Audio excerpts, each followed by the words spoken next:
So Etienne Slaubert is the vice captain of Vipers. Yeah, you just won a narrow match against Marienthal. Quite a vital result for you.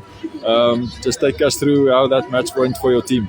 Okay, match het in die begin bietjie weer huiwerige begin, bootjies bymekaar getrek en ek dink hierso in die na die eerste 3 minute het ons hom deurgetrek en bymekaar gestaan en vir mekaar begin speel.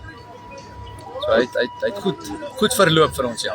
Okay, so ek dink julle het nou een gelyk op gespeel, een verloor en nou die eerste een gewen. Dis so, ja, korrek.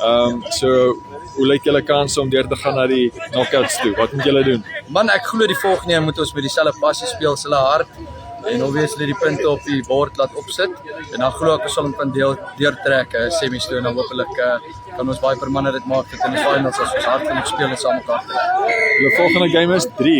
Yes, dit is 3. Teen Yes, as ek het reg onthou is dit 3 op veld. Okay, sterkte vir julle. Baie dankie hoor.